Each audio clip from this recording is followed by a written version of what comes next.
Ronnie James Dio has one of the most interesting biographies in the history of heavy metal.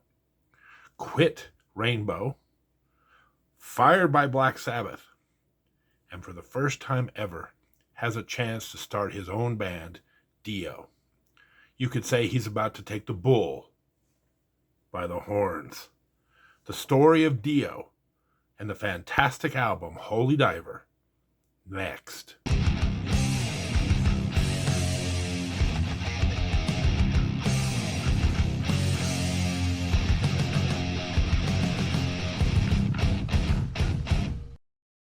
Welcome, metal enthusiasts, to another episode of The Metal Dude Abides.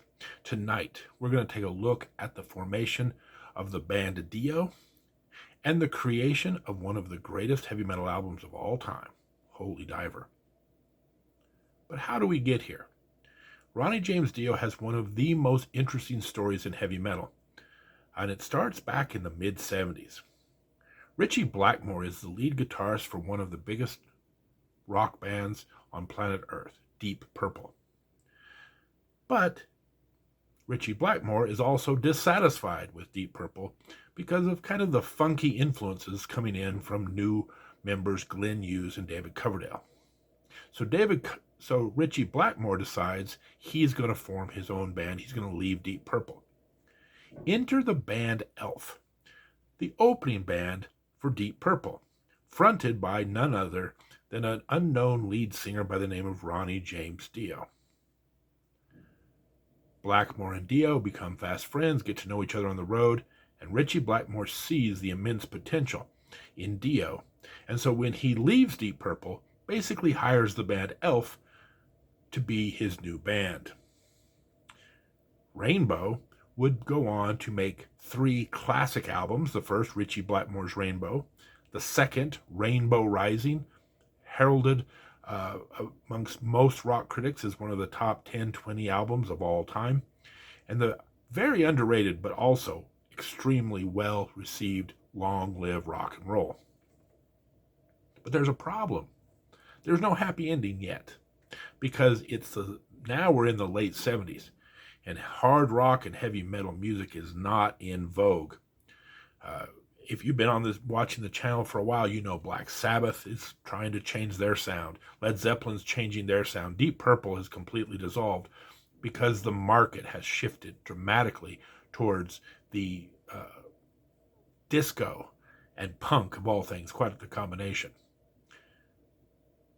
So Ritchie Blackmore decides to take Rainbow into a more commercial direction. And that's a direction that Ronnie James Dio is not for. Ritchie Blackmore wants more love songs and more radio-friendly music, whereas Dio wants to keep the more epic, fantasy-laden music. So, Dio decides to leave the band Rainbow. A pretty gutsy move if you think about this. No one knew who Ronnie James Dio was, and now he's quitting one of the biggest bands on the planet.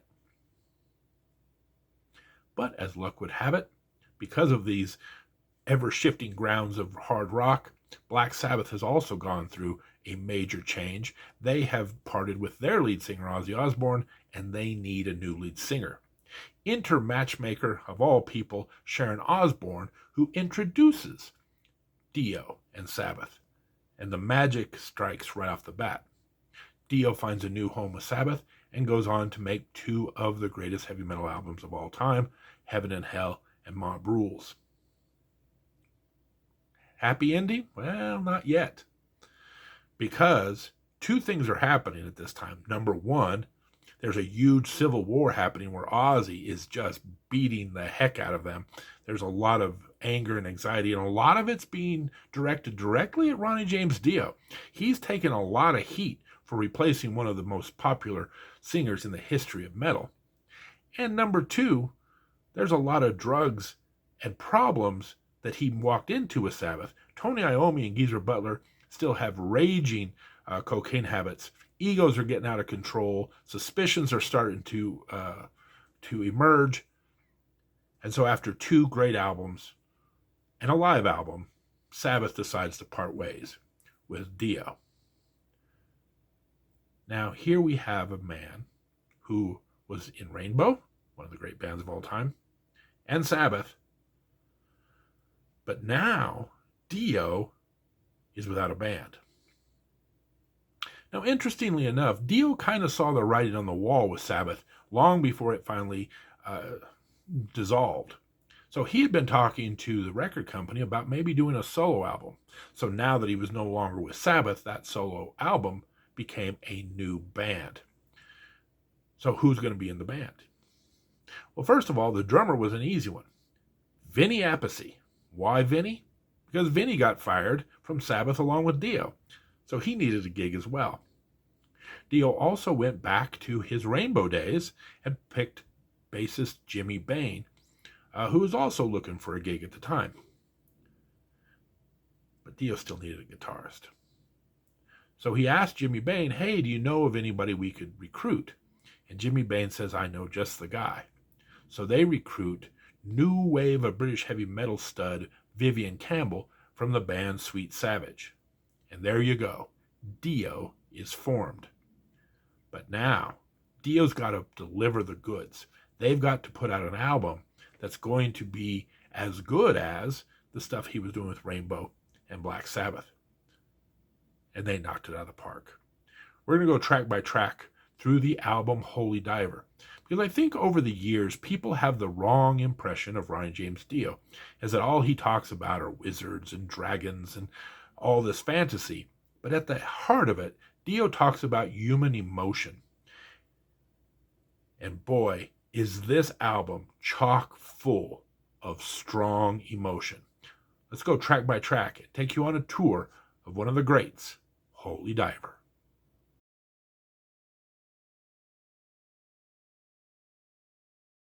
As I said in the intro, we're going to go through this entire album without talking about dragons or wizards or anything. What we're going to talk about is Dio's emotional state after leaving Black Sabbath, and it's portrayed through a number of brilliant lyrics, and it starts right here. The very first track, Stand Up and Shout. One of the things that Dio's known for is in the way he constructs albums, he always puts a barn burner right at the first of the album. If you go back all the way to, say, Long Live Rock and Roll, it's like Kill the King, really clear with his two Sabbath albums where he starts off with Neon Night, Turn Up the Night. And here he starts off with Stand Up and Shout, one of the all-time great album openers, maybe the best album opener in the entire Dio collection. This serves two purposes. One, it gets the album off to a rocking start. Dio spends little time telling you, I have arrived, I'm the guy now, we're going to put out some great music. But number two, keep in mind, Jimmy Bain, Vinny Appice, these are known commodities, but no one's really heard much of Viv Campbell. Sweet Savage was a pretty underground band. So right off the bat, very first song, Welcome to the World, Viv Campbell, World. Vivian Campbell starts off with a hellacious riff, a great solo, and is really put in the spotlight on this very first song. As we go through this, I also want to talk about some of the lyrics in this song. I love this lyric. It's like broken glass, you get cut before you see it. So open up your eyes. I think this is just, we're going to talk about this a lot. Dio just got through two pretty bad experiences, right? Like, you think, oh, I've joined Rainbow, everything's going to be great. Oh, I've joined Sabbath, everything's going to be great. And both kind of end up, I think at the very least you can say, disappointing. This song talks about keeping your eyes open and being realistic. Don't be naive about what's in store for you. We're going to talk a lot. Dio is hurt by what happened with Sabbath. Dio is angry by what happened with Black Sabbath. Two of the best Dio albums you're ever going to hear are albums that he made right after leaving Sabbath, and you can feel the fury in both of those albums, and it starts to show right here. Stand Up and Shout is a great album opener. It really gets the album off to a roaring start and really just starts to scratch the surface of an explosion of emotions coming from one Ronnie James Dio.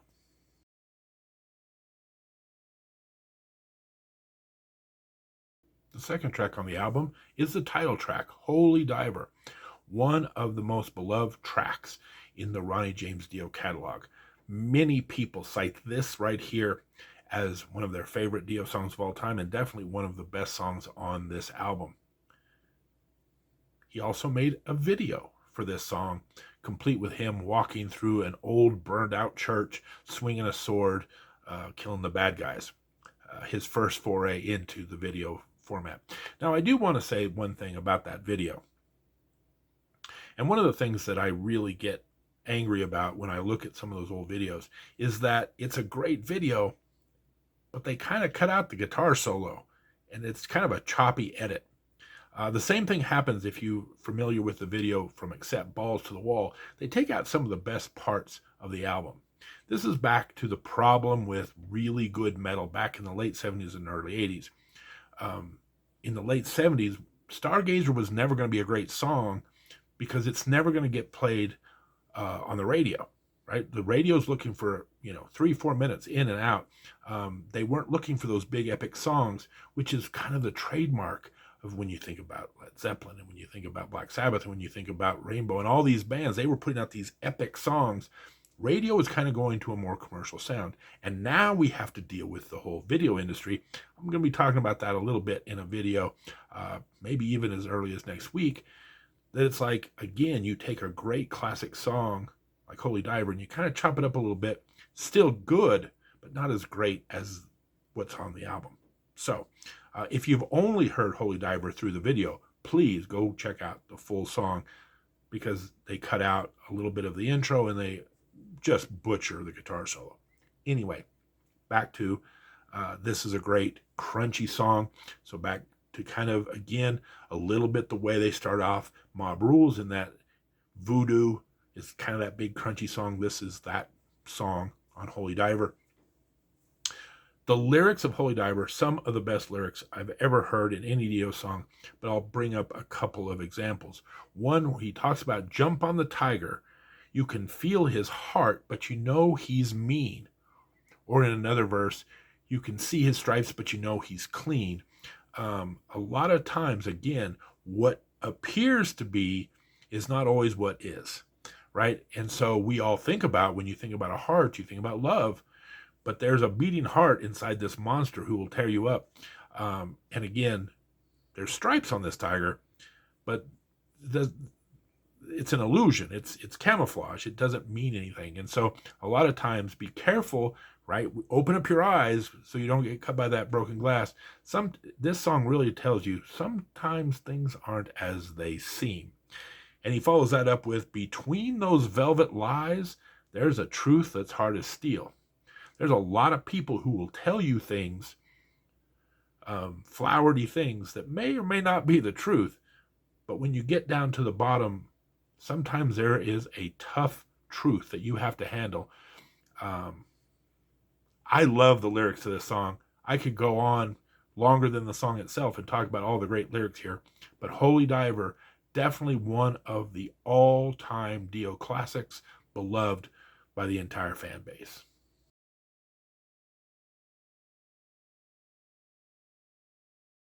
If you're familiar with this channel, you know whenever I do an album review, I tell you my favorite songs, but I always leave room to say this is my least favorite song on the album, just because you want to have that wide range.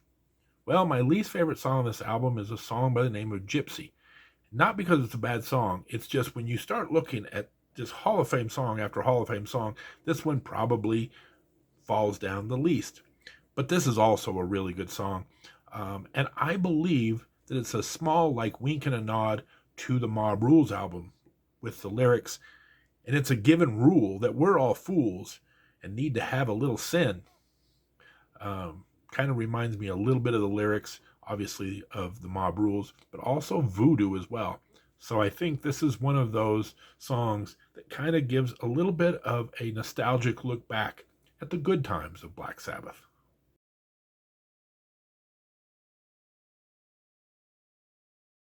The third song's a little bit of a deep track, but again, it's one of those deep tracks that I find is one of my all-time favorites, Caught in the Middle. A very infectious, almost melodic riff Apparently, this riff came from Vivian Campbell's Sweet Savage days, who had used this riff in a song there before, injects it here perfectly.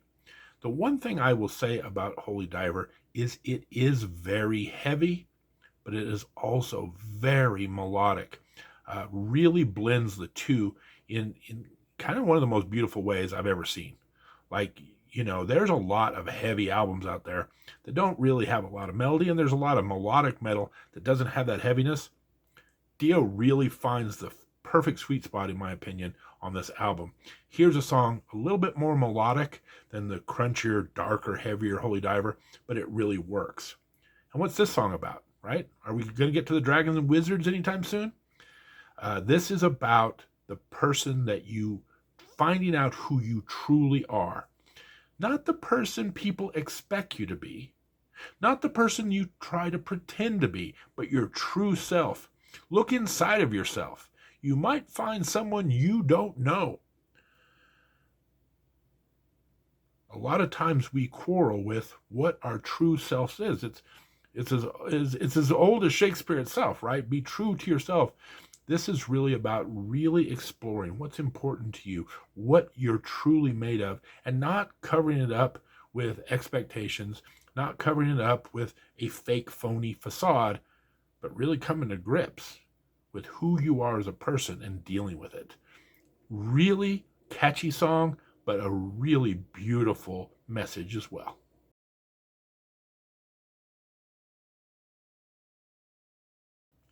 I realized me trying to explain these songs is very difficult.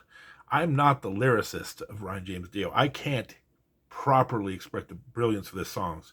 So keep that in mind as I go through this, because we're going to talk about another song that has some pretty deep meanings to it. Don't Talk to Strangers, one of my favorite songs of all time. It is one of my favorite Dio tropes of all time. I love when Dio starts off a song very light, very, okay, here comes the ballad. And it builds to this crescendo, and then there's a heavy song on the other side of it. Love that. He does that a lot. He's going to do that in another song on this album. Very famously does it, Last in Line, Children of the Sea, Falling Off the Edge of the World, you name it. This is my favorite Dio trope. This song is about inner doubts. This song's about insecurities preventing you from achievement, preventing you from happiness and success. This is about your own worst enemy. He says, I'm danger, I'm the stranger, I'm darkness, I'm anger, I'm pain, I'm the master, the evil song you sing inside your brain. You can be your own worst enemy. You are the stranger. And I think this is an interesting song again, because I think Dio, is saying that here that while he had these, don't smell the flowers, don't do this, don't do that. But there was a certain part, we can sit here and say, well, Tony Iommi did this, or Richie Blackmore did that, or what that. But at the same point, Dio is not innocent in all this either.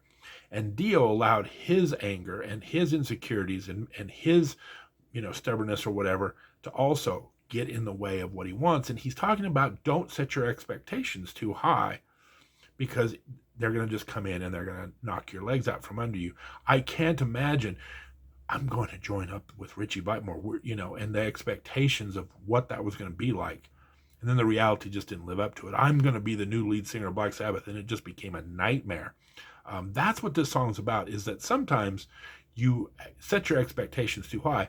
So here Dio's like, don't set your expectations high, but also there's a secondary message of, and at the same time, you yourself are going to be the one who sabotages those dreams, right? Like you have all this set up, the table is set, as they say, and things are going to go wrong. And a lot of the things that are going to go wrong are because of dumb things you do. So this is, again, a lot of deep lyrics in this song. Love this song to death. One that he always played live. I've seen Dio so many times, it's ridiculous. One of my favorite things in his concerts is he would, when he would play this soft part, he would bring down this laser cone kind of thing, and he would do the soft part. And then as soon as he would hit the crescendo, all the lights and everything. The lasers would shoot out across the stage. Fantastic stuff. One of the all-time greats. Not a big hit like Holy Diver. So if you've never heard Don't Talk to Strangers, this is one to go back and listen to.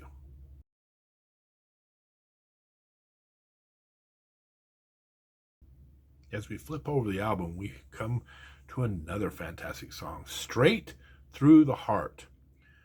Now, at the beginning of side one, we were introduced to Vivian Campbell. This song really a good showcase for Vinny Appice's drumming. A great lead in with the drums. Really like the song a great deal. And if you haven't figured this out, this is more song about dealing with pain and betrayal in a lot of cases. I love this lyric. One of my favorite lyrics of all time. Catching a theme here? Never tell a secret with your eyes. It's the eyes that let you down. Tell that little truth with many lies. It's the only way I've found. This song is about being vulnerable.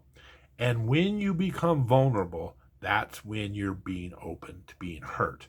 And listen, Dio was clearly hurt by the antics of Ozzy Osbourne, by the antics of many Sabbath fans who never accepted him to replace Ozzy Osbourne, and then taking all those slings and arrows only to be fired by the people who were supposed to be on your side, Tony Iommi and Geezer Butler. Betrayal is tough. Being vulnerable is tough. And when you become vulnerable, you're exposed to being hurt. And Dio talks about that hurt in this song beautifully. So what do, right? This song is about when you're not to be vulnerable, right? To put on that facade. Going all the way back to Caught in the Middle, I'm going to become this fake person. If you don't know me, you can't hurt me. I'm going to tell you lies about myself rather than really open up and be that totally vulnerable. Another beautiful song. Check out the drums by Vinny Appice. This is a great way to start off the album. A lot of great bands have covered this, by the way. Hailstorm does a great cover of this. One of the favorite songs on Holy Diver, Straight Through the Heart.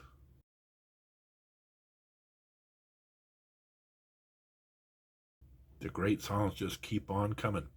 The next song, Invisible. Now, first and foremost, this is the second song. We talked about this on Don't Talk to Strangers, where the song starts out just light, and you think, okay, here we go, we're going to have a ballad, and then it erupts into this crescendo and just tears into some really good heavy music. Really underrated song. And once again, we're talking about coping mechanisms for pain. We're talking about coping mechanisms for hurt. We're talking about coping mechanisms for betrayal and anger. This is the ultimate one here, escapism. When you just decide, I'm just gonna fade away. I'm gonna go into the background. I'm gonna be someone that I never like. I'm gonna completely disappear. One of the interesting lyrics in this album is he talks about these kids who just escape, right? They just drop out of society. They just kind of don't notice me. The wallflower syndrome, if you will, of I'm just gonna fade in the background and hope no one sees me back here. But it's interesting because he starts the song out talking about when you're a kid, when you're going through puberty, when you're going through the hellacious rituals of junior high and high school, trying to find your place in the world. But then he flips it on its head and he says, I found the same thing by coming on stage. The guy you see on stage isn't the guy you see backstage. That guy has found his escape from all the hurt.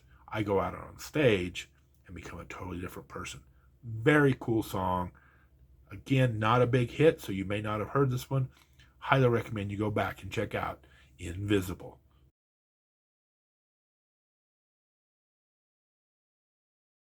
One of my all-time favorite Dio songs is next.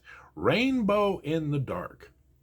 Kind of funny how this song, believe it or not, one of the biggest hits in the entirety of Dio's solo career, almost didn't make the album. This one, Jimmy Bain was honking around on the keyboards and came up with the little riff there, and the rest is history. But Dio didn't really like it. Back to did not want to go in a commercial direction. But the rest of the band convinced him that this is back to that beautiful blend of melodic, light in ways, but also a very heavy song. Rainbow in the Dark became an instant classic. This was the second video that Dio produced, a really good video where he's up on the rooftop, shouting into the void, while this kind of perverted guy is running around chasing after some gal, only to be saved by Jimmy Bain and Vivian Campbell's guitar solo. You had to be in the 80s to understand some of these videos. But anyway, Rainbow in the Dark, absolutely great song. And again, mixing of melody and heaviness perfectly. Funny story about this song is now we haven't talked about Wizards yet. We haven't talked about Dragons yet. But here, my love of the Wizards and Dragons of Dio kind of came into it. I totally didn't understand the meaning of this album when I first heard it, because when I first heard it, interestingly enough, he was coming in concert. And so back in the day, they would have these hype commercials to get you ready for the concert. And they would play little snippets of the song, and then, Dio is coming to the Coliseum, or whatever the case may be. They always had that deep baritone voice guy always hyping things up. But they only played a snippet of the song, and it said, when there's lightning, it always brings me down. Now here, I'm guilty of thinking, oh, like a wizard, right? The lightning strikes and he appears, kind of funny that's what I thought the song was about, until you start hearing the entire lyrics of the video. And again, this song, I'll warn you, it takes you into dark places. It talks, the lightning makes him sad. It brings him down emotionally because it's free. And he sees that it's him that's lost and never found. This is about being a very talented person who just starts to realize he's never going to get the credit or the love that should come his way. He's a rainbow in the dark, beautiful, but no one sees it. He's been cast out of 2 bands. This is a song about loneliness. This is a song about despair. If you're in a dark place, this song can be a little heavy and can take you into those dark places. No sign of the morning coming. You've been left on your own. That's some heavy shit right there. If you feel that way, I have to say this. People love you. Don't despair. It's not true. This song isn't true either. He may have been feeling despair. He may have been feeling loneliness, but just right now, he's got the love of his life, Wendy Dio, there. So, yeah, sometimes life can be rough. Don't believe for a second that nobody loves you, that there's no hope in the morning coming. The other expression is true. It's always darkest right before the dawn. Things will get better. Trust me on this. Because this song can really bring you into the dumps, let me tell you.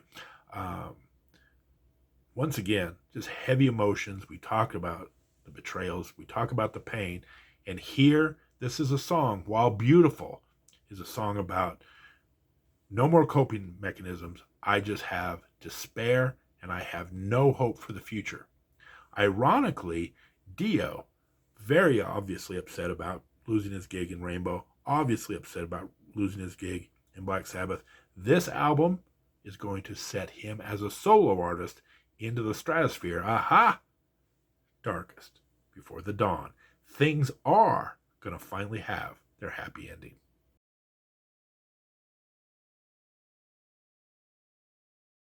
I must confess, the last song on this album is one of my all-time favorites. I love Shame on the Night. And if you want to hear a really good song that just promotes Dio's vocals, look no further than this bad boy. I love the way Dio sings this song. Shame on the Night is now, we've looked inward, right? We've been betrayed. We've dealt with that despair. We've dealt with that pain. But now, Shame on the Night is one of those who now he points the finger back out and says, shame on the people that cause the pain. Shame on the people that are causing the sin. Shame on the night. We all feel this way because we are in a world full of people that make us feel this way. So this is kind of that final kind of mechanism, I guess, is lashing out against those who have wronged you. That's what this song is about. Great, epic, heavy song that is a perfect closer to the perfect album. One of the greatest albums. I can go on and on about this. You can probably tell. One of my great albums. One of the songs that really touched me as a younger person trying to find my way in the world. This album just has so much emotion. And it, again, really deals with all the negative emotions that you feel as a young person. Nobody gets through high school without, feeling rejected, some isolation, there's some heavy negative emotions you have to go through as you start your life in this world. And this album really deals with all of them and really puts you. I always walked away going, someone else understands what I'm going through. Someone else is coping with things the way I do. And this was not only one of my favorite albums, but a very therapeutic album for the young metal dude. So thank you, Dio, for this beautiful thing. Just a couple of weeks ago, of course, was the anniversary of Dio's passing some 15 years ago. Rest in peace, Ronnie. This album meant a lot to me, and I know it meant a lot to a lot of people back then. This thing is not just a great heavy metal album, but it is just a little slice of the person, Ronnie James Dio. But we've got awards to give out, people. We're going to give out Best Vocalist of the Year. And I have a feeling Mr. Dio might be one of the people up for the award this year.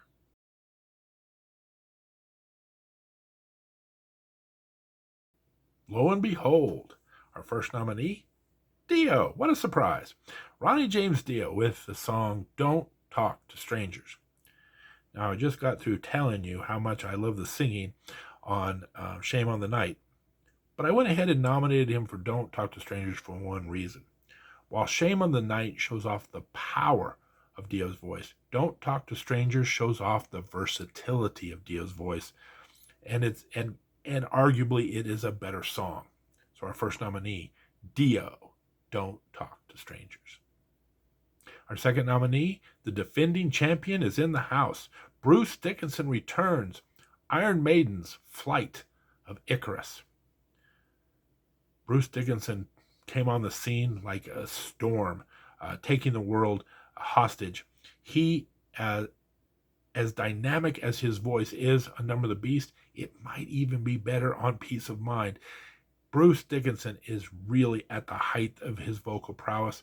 I love the song Flight of Icarus. They also did a video for this, and I find it interesting. At the very end of the song, he just does this blood-curdling scream, and they break the glass like the camera to emphasize the power of that scream. Bruce Dickinson, what a force vocally. Will he be able to defend his crown? Our third nominee is a newcomer. So Dio, who's dominated this category for several years, Bruce Dickinson, the defending champions, they've got a new challenger on their hands. Jeff Tate from Queensryche and their song, Queen of the Reich. What can you say about Jeff Tate's voice? This guy has one of the all-time high registers you're ever going to see, falsetto, if you will. And like I said, Queensryche hit the scene. I'll never forget it because they had like an EP. They also had a video, and I remember hearing this guy's voice going, what is all this about? Jeff Tate, one of the all-time great vocalists, gets his start right here. Our fourth nominee, Y&T, Midnight in Tokyo. Dave Meniketti is one of the greatest singer-songwriters and guitar players of all time. The frontman from Y&T, really in to Y&T at this point, and a lot of it is because of the amazing singing that's going on. Dio, Dickinson, Jeff Tate, all great singers, but this guy, not only is he a great singer, also a great guitar player too. So throw that into the mix. Our fourth nominee, Y&T, Midnight in Tokyo. And finally, our fifth and final nominee, A bit of a one-hit wonder, if you ask me, or at least a one-album wonder. Zebra with their song, Tell Me What You Want. Again, trio band, so not only is this guy a singer, but he also plays an instrument. Randy Jackson. Truth be told, I can't tell a lie. I had to look up this guy's name because, it's Zebra. I forgot who the guys in the band were. But Randy Jackson has that Robert Plant-like voice. Every decade or so, another band comes out and says, this is going to be the new Zeppelin, right? Zebra was that in the early 80s, man. Everybody was touting them as maybe going to be that next big thing. Their first album is excellent. Tell Me What You Want. I still love this song. The vocals on it are absolutely enough to, shatter glass. And they had, a couple of really big hits. This one, and also Who's Behind the Door. Did a couple of videos. Very surprised that Zebra didn't make it bigger. Again, after this album, they kind of faded off. But boy, this first album is stellar. And the winner is...